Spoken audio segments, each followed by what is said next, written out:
कि हरिवंश महाराज जी, गुरुजी मेरी पत्नी आपसे दीक्षित है महाराज जी। वो हमेशा कहती रहती है मरना है मरना है, और मेरे मन ये बहुत सुनना नहीं बहुत चाहता। अच्छी बात है, हम तो इसको बुरी बात नहीं कहते। मुझे बहुत नकारात्मक लगता है। नहीं नहीं नहीं, बहुत अच्छी बात है।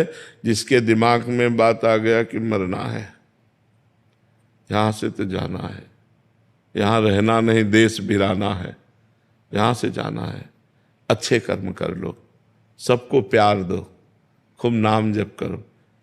इसको इस तरह से लिया जाता है, जैसे जो वो कह रही है वही मेरे दिमाग में हर समय रहता है, मरना है। आज नहीं तो कल मरना है, मरना तो है ना, सबको मरना है ना। तो यार अच्छे कर्म कर लें, परोपकार कर लें, दूसरों को सुख पहुंचा लें, अच्छा अच्छा बटोर के जाए ना। भगवान का नाम जप है, अच्छे कर्म करके गंदे आचरण क्यों करें। जब जाना है यहाँ से, शरीर ही छूट जाएगा, कुछ साथ नहीं जाना है, तो हम दूसरों को सुख दे, दान पुण्य कर लें, मंगल में तीर्थों की यात्रा करें, पवित्र तप करें, ऐसा सोचे। तो अब जैसे ये बात है, हमें हर समय भजन करवाने के लिए प्रेरित करती है कि आप पता नहीं कब शरीर छूट जाए। राधा राधा राधा राधा राधा राधा राधा राधा, कब शरीर छूट जाए पता नहीं। राधा राधा राधा राधा राधा। कोई हमसे प्यार करता तो डर लगता है, कहे भैया सावधान, मरने वाला शरीर है ये, इससे ज्यादा प्यार करोगे तुम्हें कल रोना पड़ेगा। हाँ हमारी बात मान लो, हमसे प्यार मत करो। तो वो ठीक कह रही है, वो गलत नहीं कह रही है, वो नकारात्मक सोच नहीं, वो कोई डिप्रेशन में पहुंचने वाली बात नहीं है, वो बहुत अच्छी बात है। नारायण स्वामी ने कहा जो दो को याद करता है वो जीत जाता है, एक तो मृत्यु को, दूसरा नारायण को। मृत्यु होनी इसलिए हर समय भगवान का भजन करना है। अच्छा जवानी में मृत्यु हो जाती है, जरूरी थोड़ी कि बुढ़ापे आवे। खेलते खेलते लोग मर गए, नाचते नाचते लोग मर गए, खाते भोजन टेबल में रखा है, कब कहाँ मतलब कनेक्शन कट जाए। बिजली है, बिजली गई खत्म खेल। ये हिलन डुलन जो चल रहा है, बिजली गई खत्म खेल हो गया। इसलिए भगवान का नाम जप करें। प्रतीक प्रजापति जी इंदौर से। संत श्री सदगुरुदेव भगवान। महाराज जी आपके चरणों में दंडवत प्रणाम। गुरुदेव भगवान, क्या मैं पूर्ण शरणागत हूँ या पूर्ण समर्पित हूँ, या केवल ऊपर ऊपर से भजन साधना करता हूँ, या केवल दिखावट है, इसका ज्ञान मुझे कब देखो होगा? 3 प्रकार की शरणागति होती है, एक वचन की, एक मन की और एक तन की। तो पहली शरणागति तो अपने लोगों की है ही है कि हम वचन से कहते हैं हे प्रभु हम आपकी शरण में, है नहीं। अब तन की शरणागति तब मानी जाएगी जब हमारे तन से केवल भगवान के लिए ही कार्य हो, कोई पाप कर्म ना हो।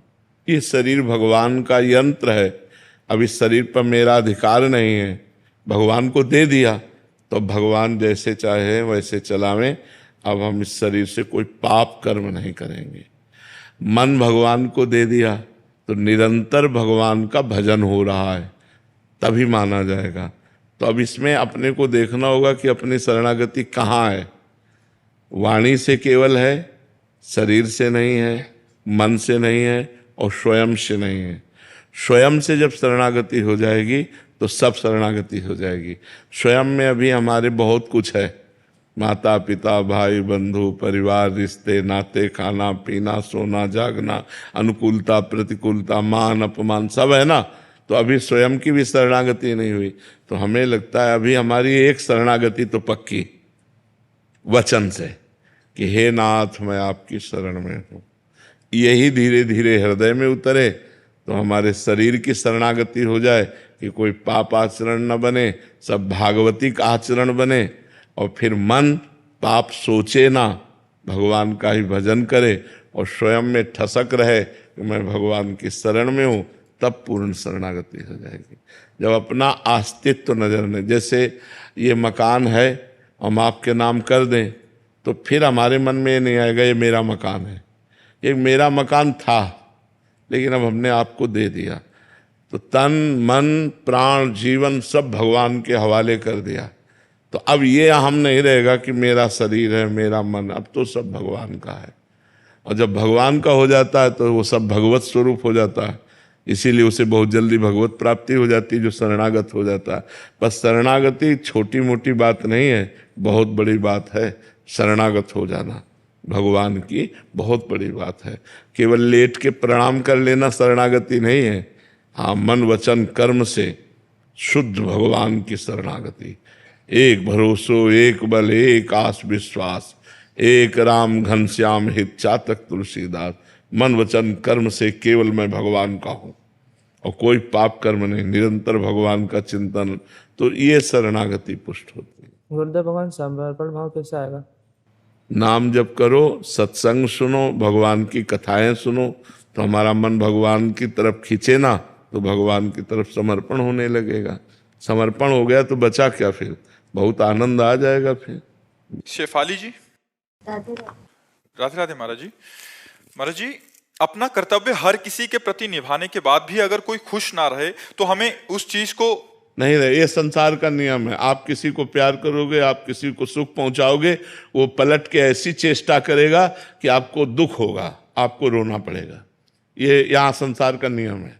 तो अब चूंकि अपने संत है तो अपने हैं कि जो हमें गाली दे उसका भी मंगल मनाए, लेकिन आप लोगों का हृदय इसलिए दुखी हो जाता है कि कम से कम यार हम तुम्हें इतना सुख दे रहे हैं, इतना अनुकूल हो रहे हैं, तो तुम प्यार से तो बात कर लो। लेकिन संसार ऐसा नहीं है, आप जितना सुख दोगे उसके प्रतिकूल आपके साथ व्यवहार करेगा। मेरी कमी है या नियति का ही ऐसा विधान? ये माया का ऐसा खेल है। इसीलिए संतों को सिखाया गया है कि सह जाओ। सह जाओगे तो दुखी नहीं होगे, नहीं तो दुख देगा संसार, पक्का दुख देगा, पक्का। कोई ऐसा नहीं, चाहे भाई हो चाहे कोई भी हो। बहुत सारे प्रश्न आते हैं हाँ, चाहे जितना आप सुख बिछा दो, अपना सब कुछ खाली कर दो, लेकिन जब तुम्हारा नंबर आएगा उससे जरा भी लेने का, तो आपको उसका चेहरा बदला नजर आएगा, चेहरा भी बदला नजर आएगा। संसार का खेल ऐसा है कि अगर आप वर्षों सेवा करो, एक बार प्रतिकूलता उसको लग जाए, वो तुम्हें, तो हमें लगता है हम ऐसा ना देखें, हम भगवान को समर्पित करें। जो नेकी किया वो भगवान को समर्पित है। तुम बुरा करोगे, भगवान तुम्हें देख रहा है। हम अच्छा कर रहे हैं, भगवान हमें देख रहा है। हम अपनी अच्छाई न रोकें, लोगों को जो जैसा व्यवहार मनावे वैसा करें। हमारा कर्तव्य है लोगों के प्रति अच्छा व्यवहार करना, तो हम जीत जाएंगे, हमारे ऊपर भगवान प्रसन्न हो जाएंगे और हम भगवान की कृपा के पात्र बनेंगे। और जो बुरा करेगा तो उसको बुराई का फल मिलेगा। उपासना जी, कुरुक्षेत्र। श्री हरिवंश महाराज जी। महाराज जी, जब साधक का तपोबल बढ़ता है तो ये कैसे पता लगता है कि ये हमारा भजन सही चल रहा है अभी, या कहीं अभिमान तो नहीं आ रहा है? अभिमान जब आएगा तो उसका परिचय है कि दूसरों में दोष दर्शन होने लगेगा। अपने में गुण का भाव और दूसरे में दोष का दर्शन, ये अभिमान की पहचान है। अपने में गुणों को देखना, ये अभिमान का लक्षण है। अपने को मैं के आगे कुछ भी लगा लेना, वो दोष जनित हो जाता है। मैं तो वो फिर परेशान कर देगा। भगवान की कृपा से भजन हो रहा है। मेरी सामर्थ्य क्या कि मैं तप कर सकूं, भजन कर सकूं, साधना कर सकूं, ये तो हरि गुरु की कृपा है। तो सतमार्ग में हमारे पैर टिके हुए हैं, नहीं तो इतनी फिसलन माया की है कि न जाने कहाँ फिसल के हम चले जाते। ये तो गुरु की कृपा है, ये तो भगवान की कृपा है, ऐसा माना जाता है परमार्थ पथ पे। तब अहंकार प्रकट नहीं होता, अहंकार दब जाता है। और हमारी भजन की स्थिति अच्छी है, इसकी पहचान हमारे अंदर विकारों का स्फुरण होना ही बंद हो जाए। जो काम है, जो क्रोध है, जो लोभ है, मोह है, इनका मूल कारण है विषय शरीरों का चिंतन। शरीरों का चिंतन, विषय चिंतन, इसका मूल कारण है दोषों का। ध्यायते विषयान पुंसान संगास्ते सूप जायते, संगात संजायते कामा, कामात क्रोधो भी जायते, क्रोधात भवति सम्मोहा, सम्मोहात स्मृति विभ्रमा, स्मृति भ्रंशात बुद्धिनाशो, बुद्धिनाशात प्रणश्यति। मूल कारण विषयों का ध्यान, विषयों का चिंतन, वही आसक्ति पैदा करता है काम की, वही कामना प्रकट करता है।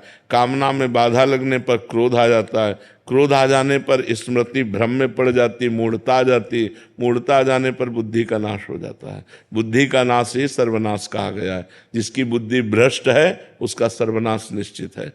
इसलिए हमें चाहिए कि हम शास्त्रों का स्वाध्याय करके, संतों की वाणी के द्वारा अपने मन को भगवान के चिंतन में लगावें। और जब हमारा मन निर्विकार होने लगे तो समझना चाहिए हमारा भजन ठीक चल रहा है। जब हमें कोई गाली दे और हम उसका मंगल मनावें, तब समझना चाहिए भजन का रंग आ रहा है।